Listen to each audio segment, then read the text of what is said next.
And I'm Shay, and this is Shea Scare Lounge, and today we're talking about Scream, one of Shaylin's favorite movies of all time.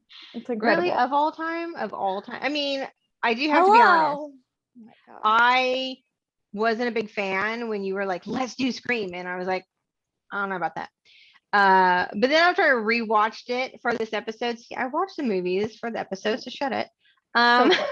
I'm glad you did this week. That's a first. It's one I did.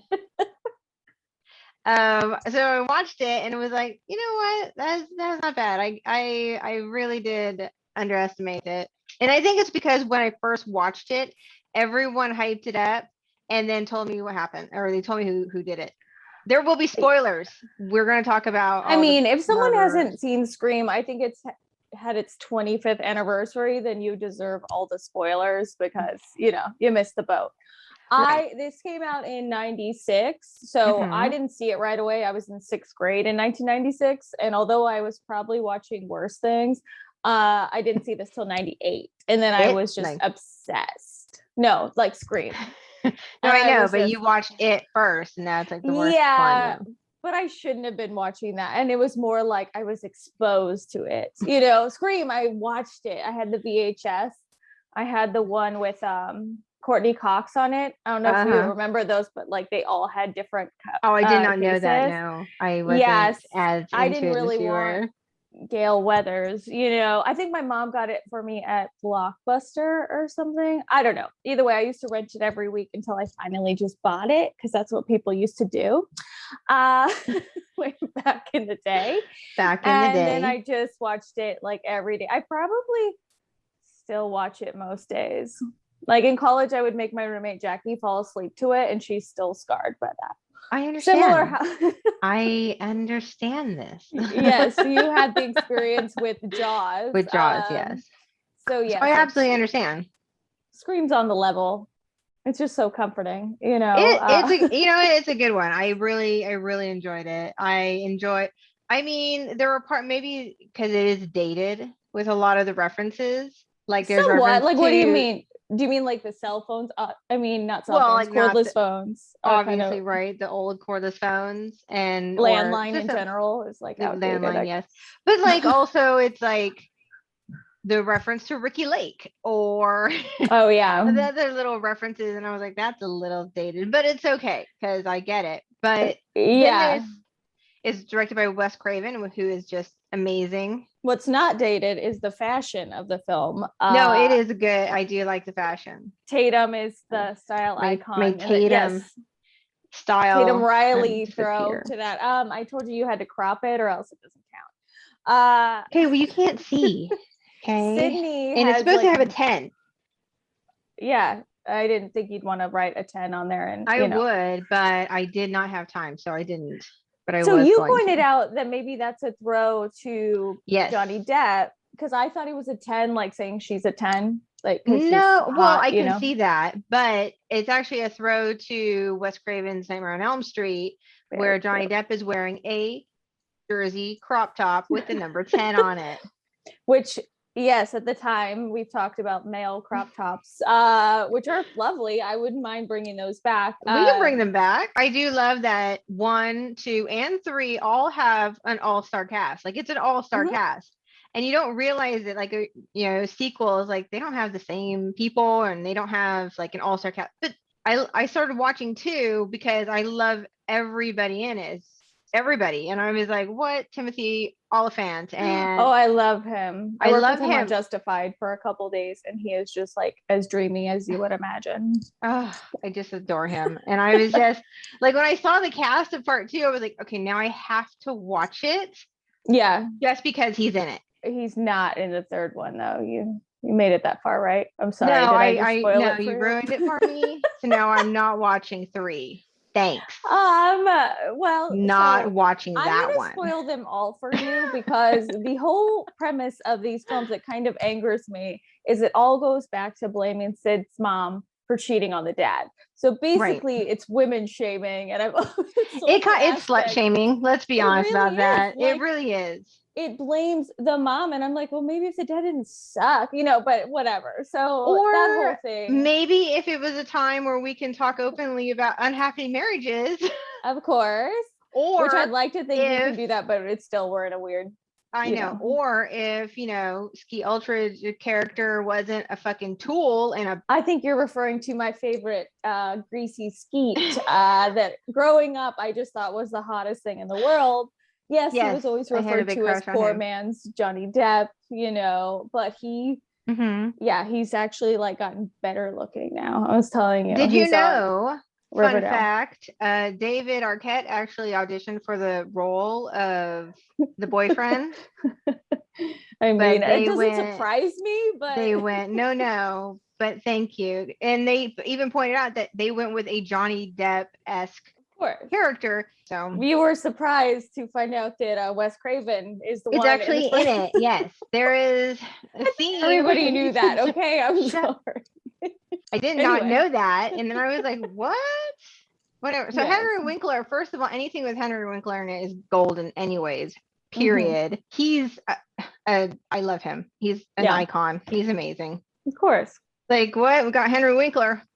Check that off. Yes, you actually pointed out something that I didn't realize. Like he's always fixing his hair and stuff. I love Fonz. Yeah, like the Fonz does. Like the Fonz does that. So yeah, I mean, before he dies. Spoiler. I never really watched. That was a sad part. I didn't really watch Happy Days, but I knew of it obviously. And the Fonz is a classic character and a classic example of someone way older playing a high school kid, which happens a lot in this. Such as you with your Hot Topic. Oh my gosh, I love it. I mean, yes, not only with the Hot Topic back to school post I will be having to do, which is embarrassing at 36, because I don't know what school I'm going to get my doctorate. I don't know. Woodsboro. But going to Woodsboro. Yeah, I will.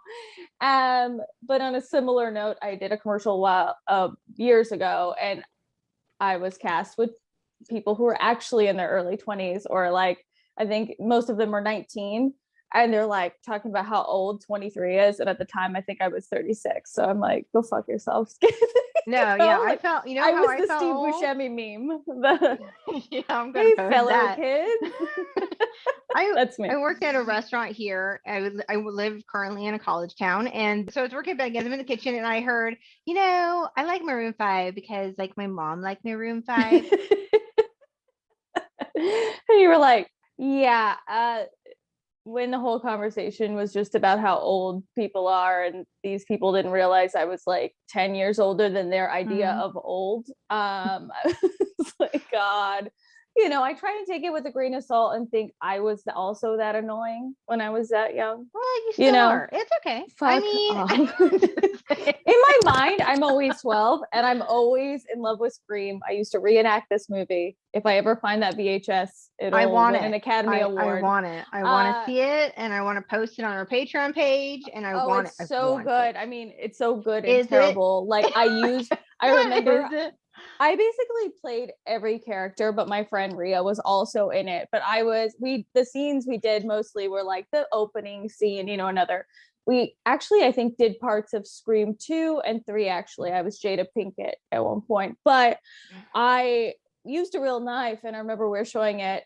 to people. My friend's mom was like, that's a real knife. Like, I'm going to stab somebody. But anyway, like, movie props weren't readily available in El Centro, so I used a real knife. Nobody was injured, but I really hope I find those one day. I hope so too, and I hope that I get to watch them, and I will enjoy them greatly. They were terrible. It's okay. I once made a movie. It was a vampire movie, and it was just as bad. I can only imagine.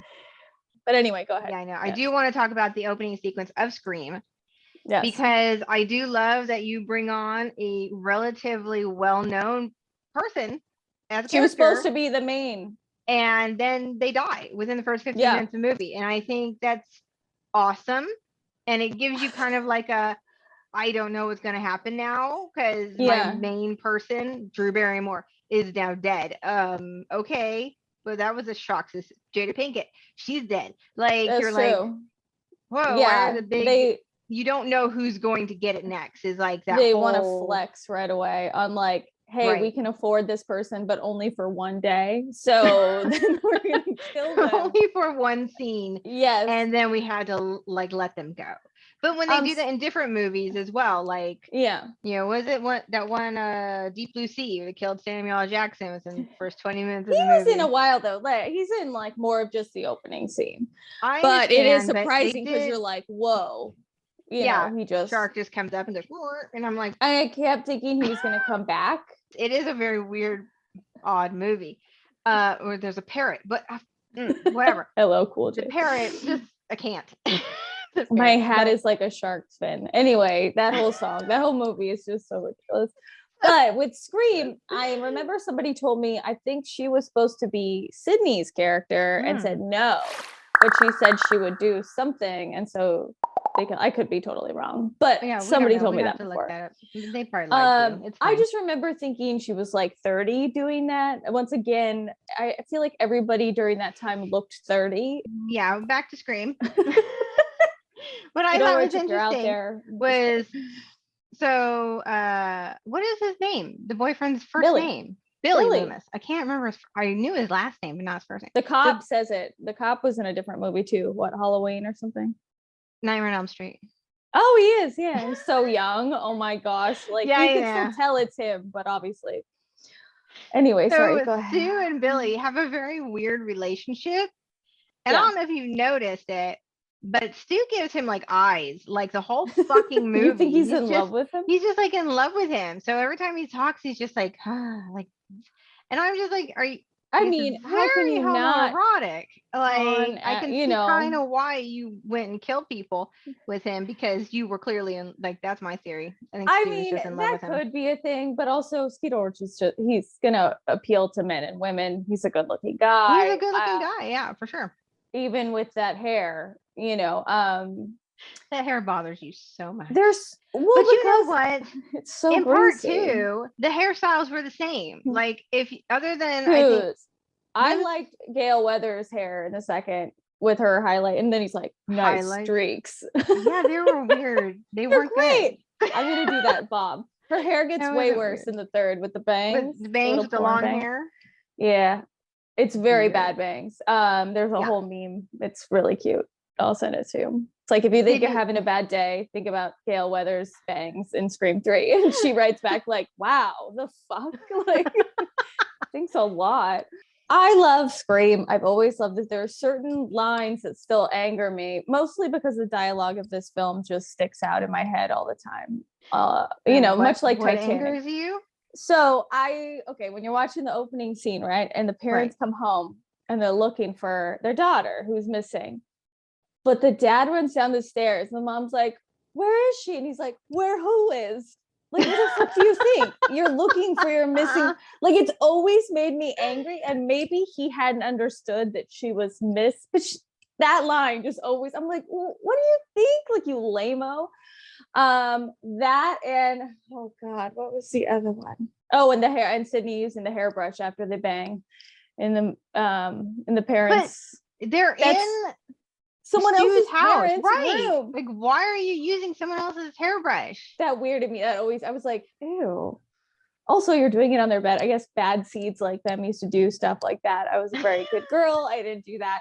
But then you use the hairbrush, like you're leaving your DNA everywhere, whatever. I like how you think. That's good. Yeah, I watch a lot of Forensic Files. But anyway, your DNA everywhere. So much of that movie is great. They go shopping for party food and they get popsicles. I've never seen that at a party, but I want to start that trend. Although I don't want to hang out at high school parties. But that whole party scene was a little choppy, if you ask me. It was like, we're watching movies, and then and then we're gonna kill Rose McGowan, and then it was, but they follow the rules, like Randy's spelling out the rules, which are great, and most movies follow all those. Half of the people leave. Well, the girls have to go home because girls have curfews. Guys. I don't know. All the women in the scene leave, and the guys are still there drinking beer because that's what dudes do, and their parents don't care. And then they leave when they find out Henry Winkler is hanging from the goalposts. Okay. But it's like a weird. I think it's supposed to emulate like a big party where nobody's like, everyone's not doing the same activity. Clearly people are banging, she's going to get beer, Randy's just watching movies, that kind of. And why is there idea. no beer in the house? Like, why is it in the garage? Like, why did you guys not stock up ahead of time? No, that's why. I just thought it was so they're at Stumacher's house and he's the one who killed, or it's Skeet that kills her. Skeet kills her, yeah. That's their reasoning, She's like, what am I, a beer wench? And then she goes out there and then she's actually throwing those bottles, and they kept a scene in there where she nails the guy in the dick. She wasn't supposed to do that for the killer, but it was so good. And her amazing nipples, obviously, that showcase right. Must have been cold in the garage while she was rubbing up against. Excited. That shirt is very thin. I think people asked her, like, was that on purpose? And she's like, no, it's like nipples. They're gonna they be didn't out. Like ice them up before it happened. Come on now. Yeah, like I don't know if you remember the movie Kingpin. They do that, like her nipples, and then the guy. That's supposed to be like it's a joke, though. It wasn't a joke movie. I think it's supposed to be like she's frightened. Wouldn't your nipples be like erect? I don't know. No. It's a cute movie. It's cold. I mean, she's going out in the garage. I don't know. I know, and she was hugging the beer bottle, so there is that. No, that was warm her breasts. But yes, that whole scene was great. I remember thinking she can't fit through that doggy door, and then she tries. But at what point do you give up on the doggy door? Like the fucking garage is going up. You only have like your arm in there. Just fucking get out. I think she was in there, but the garage one would not lift her up because I grew up with a garage like that, and they have sensors by that. Whatever, I'm not going to pick apart the movie, like I said, but it wouldn't have lifted her up and squished her. I think it would have just stopped. But she had to die in a kind of so dramatic way. Well, yeah, and Sydney finds her after falling out of the attic onto a boat, which you would like break your back, whatever. But that's what she gets. No, I'm just kidding. I don't mind Sid so much. She's a little square for my taste. I'm more of a Tatum. She didn't want to bang because her mom died and she was still reeling from that. I mean, yes. No, I get it. I wasn't banging either at that age. I'm not hating on her for that reason. It's more like she's, I don't know, just so bleh, as a character. But then it's also, what is so special about her that everyone wants to kill her? It's just Billy. It's not about her. I'm telling you, it all relates to anger with her mom. It says at the end, yeah. Well, but then in Scream 2, I should like have researched the actual. I've seen them a million times, but I'm pretty sure too is the ending is because he's like another affairs kid, and that's Billy Loomis's mom that helps him.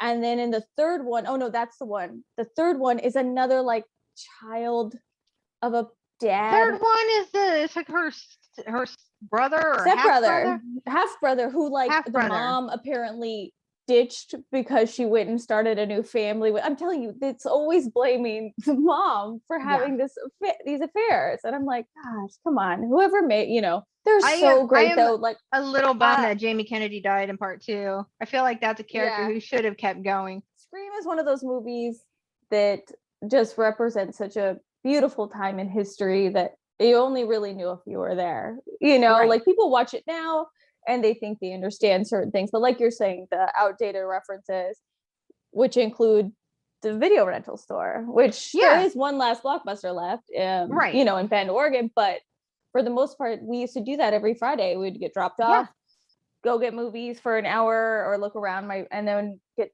sandwiches at Subway, small town. And we would watch those movies, candy and popcorn, and you go and thumb through all of the movies, and I loved it. It was like always the best thing. I was actually pretty impressed, and I underestimated the film. I will say that. So I was pleasantly surprised that I was like, oh, this is a lot better than I remember it being. So. Well, there's a reason people love it, right? It was the first movie of its time to do to reference other scary movies. So many on purpose. That's what the movie was about, but nobody had done that yet, so it was just seen as like, oh wow, we can talk about the rules and saying because honestly I've gone over those rules. My niece is like scary movies, and so I say, see, this is what happens. You start fooling around drinking and doing drugs, you die. Like those are the Exactly. rules, Those you are the know? rules. Them's they're the like, rules. they're like, okay, that makes a lot of sense. So it's a good way to just instill fear in children. And also, Well, I think that's it kept why me they really did good. that with the Yeah. like Halloween and all of that. But what I Yeah. did like was some of the improv that got left in the movie, like when, you know, Ski Ulrich hits Shaggy with Stu Mocker. It's Stu Stu, Billy Mocker. and Stu. When Billy hits Stu with the phone and Stu says, "You hit me with the phone, you asshole." Like Dick. that He says wasn't Dick. he didn't You hit mean me with to the hit him with the phone, phone. Dick. Well, I laughed because his biggest complaint was his parents were going to be so mad at him for I killing know. people. I know. But I'm whatever. like, okay. Like a Like, bigger fish to fry, bud. But it's yeah, all you right. literally are dying and murdering people. But Right. at the end of But the your day, parents are going to be mad. So a lot of things, priorities. though, I probably would say the same thing. Like, when they're going to be so mad at me. During that scene, I was telling you about this because I didn't know. When she's stabbing him with the umbrella, she comes out of the closet and she stabs Skeet Ulrich a couple times. She actually punctured a wound that he had from he was 10 years old and he had open heart surgery. Wow. So she actually stabbed through that. And so a lot of that like reaction and pain is real. And I left it in there because what's better than, actual real pain. Right. Perfect. If you haven't watched it already, everyone, you should shame Watch on you. Watch it. It's actually really good. And you won't even notice the Ricky Lake reference. I'm glad you didn't believe me. And now like you watch it. It's incredible. Best What movie. if I just took your word for it? I wouldn't watch it. Yeah, but you should have watched it years ago. But I'm glad you watched it years now. ago. I did watch it years ago, and I was unimpressed. You're probably like half watching it. I probably did. I was like, "This is, I already know who did it, whatever." But yeah, now I got to actually enjoy it more as an adult. So there's more nostalgia involved. Of course. Until next time, everybody. I'm Shealyn. I'm Shay. If you want to follow us on Instagram or Facebook, we are at Shea Scare Lounge on Facebook and then Shay_scare on Instagram. I'll just post it up there. Just put those on the thing. What are you doing? What are you new? Come on. Yes, we're new at this still. And then you can follow us on YouTube where you like, subscribe, hit the bell, get notifications, all the fun stuff. So until next time, America.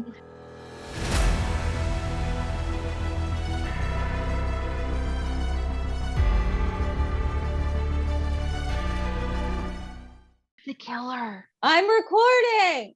Sorry, someone's knocking on my door.